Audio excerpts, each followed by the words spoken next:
Bismillahirrahmanirrahim. Assalamualaikum warahmatullahi wabarakatuh. Perkenalkan, saya Ibu Samsuriati AH SPD MM, guru SMA Negeri 2 Bau-Bau.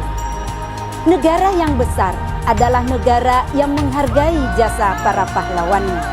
Indonesia memiliki banyak pahlawan nasional. Salah satunya Sultan Himayatuddin Muhammad Saidi. Siapakah beliau? Ikuti terus penjelasan saya.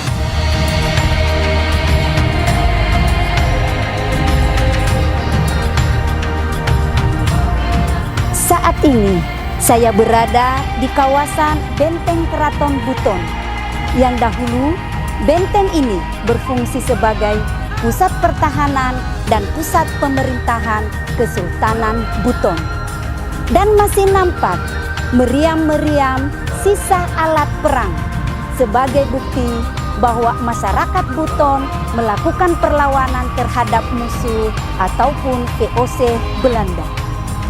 Salah satu putra terbaik Indonesia yang lahir di Buton dan telah dinobatkan sebagai pahlawan nasional, tepatnya pada tanggal 7 November 2019 adalah Sultan Himayatuddin Muhammad Saidi atau biasa disebut dengan Opu Taiko. Bagaimanakah sejarah kepahlawanan Sultan Himayatuddin? Yuk, ikuti penjelasan saya yang saya kutip dari artikel yang ditulis oleh Bapak Tasrifin Tahara. Sultan Himayatuddin Muhammad Saidi atau Opu Taiko adalah seorang bangsawan putra dari Sultan Buton ke-13, yaitu Sultan Liau bin Ismail. Sultan Himayatuddin lahir di Buton awal abad ke-18 Masehi. Sejak kecil telah menunjukkan sikap patriotisme, berani, jujur, dan menjunjung tinggi kebenaran, sehingga dijuluki dengan nama Lakarambau. Dalam lembaran sejarah, Himayatuddin adalah satu-satunya sultan yang menduduki tahta sebanyak 2 kali. Yang pertama, saat beliau menjadi sultan yang ke-20 pada tahun 1750 hingga tahun 1752.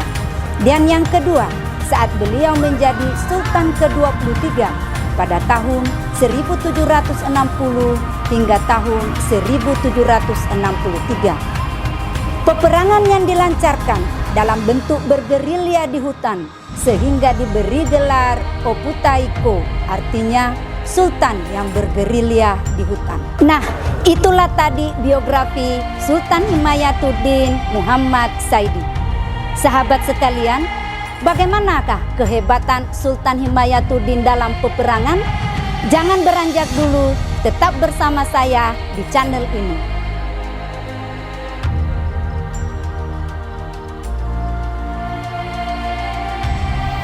Kehebatan Sultan Himayatuddin dalam perang salah satunya dapat dilihat pada saat meletusnya perang Buton VOC akibat penyerangan dan penjarahan kapal Rus Enwer yang sedang berlabuh di pelabuhan Buton.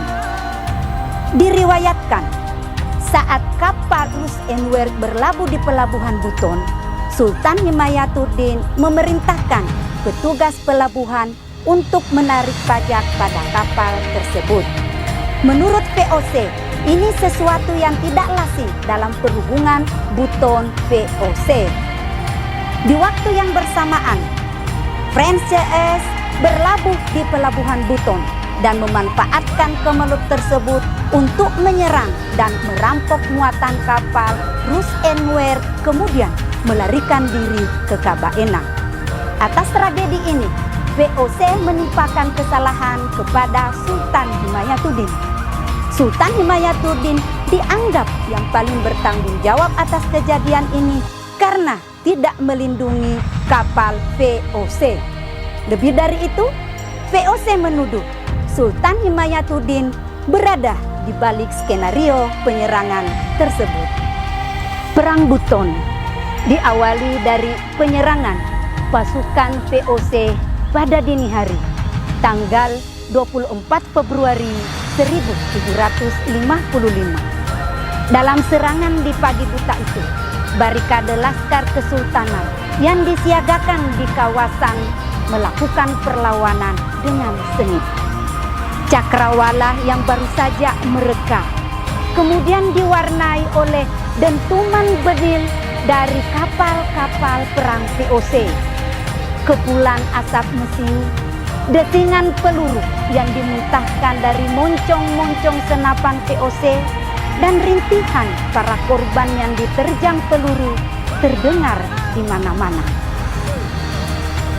Karena persenjataan yang tidak seimbang, titik demi titik pertahanan kesultanan dapat dilumpuhkan oleh VOC, sehingga VOC terus bergerak mendekati kawasan benteng keraton.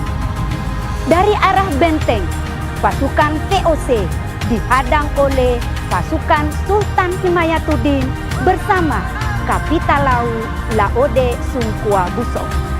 Betapapun gigihnya mereka melakukan perlawanan, tetapi persenjataan yang tidak seimbang, akhirnya pertahanan benteng keraton bobol. Menyusul gugurnya satu demi satu prajurit pengawal keraton, termasuk Kapitalau Laode Sungkuabuso.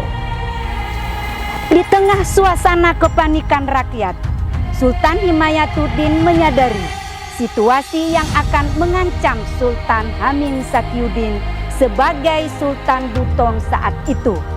Beliau menganjurkan agar mengungsi ke benteng Sorawolio yang terletak di seberang sungai benteng keraton. Sultan Himayatuddin kemudian mengarahkan sisa laskar kesultanan untuk mundur menuju kawasan hutan Wasinabui.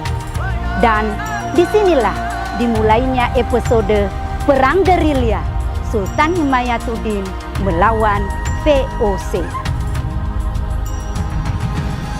Pada tahun 1760, Dewan Kesultanan Buton kembali memanggil Sultan Himayatuddin yang tengah bergerilya untuk dilantik sebagai Sultan Buton ke-23.